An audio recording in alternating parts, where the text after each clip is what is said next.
back to Forza Motorsport. It's been a very long time since I've said that, but next month is the Xbox Game Showcase, where I think we're gonna hear more about the next Forza Motorsport game. And that got me thinking, why don't I make some more predictions? Over the past month, I've been making some reaction videos to my predictions that I made back in the day for Forza Horizon. So I thought today we would do the same with Forza Motorsport and make some predictions for that game. So in the future, I can look back at this video to see how right or how wrong I was. Also, hi, future me. As always, though, when we do get some Forza Motorsport gameplay, screenshots, trailers, or so on, I'll be sure to make some videos here for you guys, so make sure you hit that subscribe button. Anyways, though, let's jump into my Forza Motorsport predictions. Let's start it off with some basic guesses, see if I can get any of them right, and then we'll get into the nitty-gritty of this game, and I have some interesting theories. Let's start things off with the consoles, because I feel like I've been talking about those a whole bunch recently. I don't think Forza Motorsport is actually going to be coming out on the old generation of Xbox One. I think this game is only going to be available on the Xbox Series S and X and the PC. That's all. And that's because I don't think Forza Motorsport is coming out this year. I think it's coming out in 2023. The reason I say that is because I think the developers know exactly what's going on and have actually planned accordingly. I think the reason Forza Horizon 5's first expansion hasn't come out just yet is because they're trying to artificially increase the life of the game so they could lead into the next Forza Motorsport game not this year, but next year. In a usual year, Forza Horizon 5 would have already had its first expansion, and we would have already been talking about expansion 2 coming out next month, but that's just not the case. I would imagine Forza Horizon 5's expansions, number 1 is going to release in June, and number 2 is probably going to release in October, November time. That way, Forza Horizon 5 will have lasted out an entire year focusing just on its expansions, and then the focus will shift to Forza Motorsport for 2023. At least that's my theory. We'll see if I'm right or wrong. Long story short, Forza Motorsport releasing in 2023, maybe September. Who knows? I know I'm also going to get some comments from some of you guys saying, Nick, since they're switching over to the Xbox Series S and X, how many players do you think will be in a lobby? I think it's actually going to stay the same at 24 players per lobby. Personally, I would have loved to have seen like 30 or 40 player lobbies for like NASCAR, IndyCar, stuff like that, but I don't see them doing it. I would imagine it's going to be 24 players as well. You might be saying, but Nick, how's the game actually going to work? That is a very, very good question, because the developers have actually already told us that the next Forza Motorsport game is going to be reimagined. Whatever that means. They haven't explained it. I would imagine the next Forza Motorsport game is going to ship in 2023 as a base game. In that base game, there will be like a campaign for you to play through, cars, tracks, online, customization, paint shop, and so on. All of the usual stuff that we're familiar with from previous Forza Motorsport games. Where I think things will get interesting, though, is how Forza Motorsport will change and evolve over the course of time with updates. I could totally see the developers going down the same route that iRacing has and doing large-scale updates every 3 to 4 months throughout the game's life. Instead of doing the monthly updates that they have before and trying to sell DLC that way, I would imagine them to focus on large-scale updates that are almost like small expansion. I'm just going to call them quarterly updates. During these quarterly updates, I would expect to see vastly different things depending on what the developers want to focus on.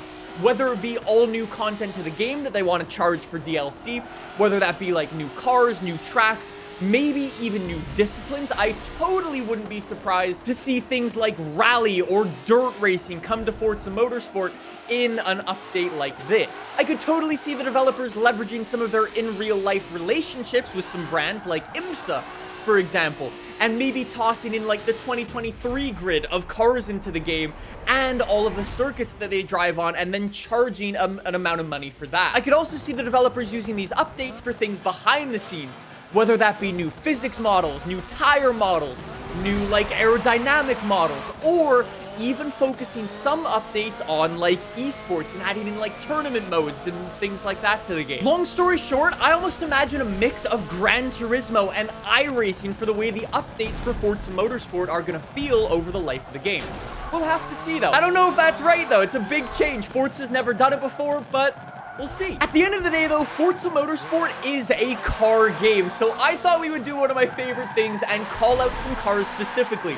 We're going to ignore all the license problems, how long it takes to model these cars and stuff, and considering the game's probably going to come out in 2023, most of these cars are going to be considered old by then. So, let's just name some cars willy-nilly and see what happens. I would love to see things like the Bugatti Chiron Supersport. Would love to rip that down the straight at Le Mans. That would just be super, super fun. The same as this, the Mercedes AMG GT Black Series. I love this car. Would love to rip it around the Nürburgring. Speaking of the Nürburgring, what about this? The Porsche 919 Evo, one of the fastest cars ever made. And what about some road / some race cars like this, the Maserati MC20? I actually think we might see this in Forza Horizon 5 at some point.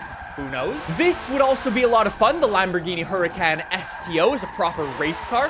That'd be nice to drive. And last but not least, this as a new manufacturer for Forza Motorsport, Gordon Murray T50. One of the other things I love to talk about in my prediction videos is customization. So let's talk about that. And the developers have actually told us some of the stuff that they're working on. For example, we already know tire compounds are coming to the game. We have soft, medium, and hard tires coming to the game. They didn't specifically say wet weather tires or intermediate tires, so we'll have to see about those, but I wouldn't be surprised to see those in the game either. The developers have also confirmed that they're going to be using a similar model from Forza Horizon 5 to emulate the car's upgrades, changing your car's sounds. So if you toss on a big old turbo and a blow-off valve, your car will go toot-toot-toot-toot all the way down the circuit. The developers also confirmed that they're working on a brand new suspension model for the next Forza Motorsport game. Speaking of suspension, I would love to see the customization suspension model also include drag suspension to allow us to have our cars like squat off the line and pull away. I feel like that'd just be a lot of fun. Again, we know the developers are also working on a brand new atmospheric pressure model that's actually dependent on what aero your car actually has, and that'll affect the way it goes through the air, goes down straights, and goes through corners. And I would love to see all of this visual customization actually make a big impact for your on-track performance as well, which would be really cool. And last but not least for the customization, I would specifically love to see ballast, power restrictors, and ECU tuning come to the next Forza Motorsport game. All of that would basically give us more freedom when building and customizing our cars so we can have closer and better races online. Side note, we know the developers are working on a new PI system for the game, which means hopefully there won't be any super OP cars anymore. So, I mean, we'll have to see if that actually works, but it's cool to know they're trying. I also briefly wanted to talk about the tracks coming to the next Forza Motorsport game, because at the end of the day, it's a track racing game. I would imagine the track list is probably going to be pretty similar at launch to Forza Motorsport 7. Obviously, there's going to be some new stuff for the next Forza Motorsport game, but I did want to call out one track specifically. I genuinely don't know what. Let's go with something from the UK like Donington or Oulton Park, maybe even Knockhill. I don't know, one of those. One of those will probably be in the next Forza Motorsport game, whether it be at launch or for an update down the line. Don't know. We'll see. I also wanted to talk about what I think the next Forza Motorsport game will feel like to actually play like as a game, as a casual game. What would it feel like? Well, I wouldn't at all be surprised, like I said, to see a short career mode or a campaign included somewhere in there for you to go and earn your way up through the ranks and unlock some special cars in there. However, I think the big focus for the next Forza Motorsport game is gonna be on online and having a proper rank. We already know from a couple of years ago that the developers and Forza as a whole is focusing massively and investing massively in Forza like esports, Forza Race Championship, whatever it was called. It's probably not a good thing that I forgot what it was called. I wouldn't at all be surprised to see the next Forza Motorsport game focus massively on a rank system for the game that includes both a ranked like driver rating, so you can see how fast people are, like Gran Turismo, and a split rating for how safe drivers are, for a safety rating the same way iRacing and Gran Turismo and all of these like competitive racing games have. And then you can basically merge both of those for Forza race regulations, so you can have like the best and cleanest races possible. I mean, you'll still get rammed at turn 1 Monza, but maybe it'll happen every second race instead of every race. Actually, speaking of online, I would totally imagine some of those big monthly updates, like one with IMSA, for example. I could totally see them merging both of those and doing like an IMSA partnership with Ranked Online and doing like a whole big collaboration there or something. We'll see. All right, the final prediction I'm gonna make for Forza Motorsport today, and this one is probably gonna be the most controversial of all, the cover car for Forza Motorsport. And I always like to predict the color of the car, but this answer might surprise you. I don't think there will be a cover car for the next Forza Motorsport game. Here's why. I think if the developers are gonna focus on these big quarterly updates and having the next Forza Motorsport game not live for just 1 year, 2 years, 3 years, I think this next Forza Motorsport game is gonna be an everlasting Forza game. And that's why I think the developers aren't gonna wanna put one sole car on the cover. I mean, if there is a cover car, let's go with blue, but I don't think there's gonna be one. So there you go. Those are my Forza Motorsport predictions. What do you guys think about them? What do you think is gonna come to the game? Do you think any of this is right? Probably not. But it will be fun to look back in the future and see what I got right and what I got wrong. Thank you so much for watching. I hope you enjoyed today's video. I'll see you guys soon with some more. See you then. Bye!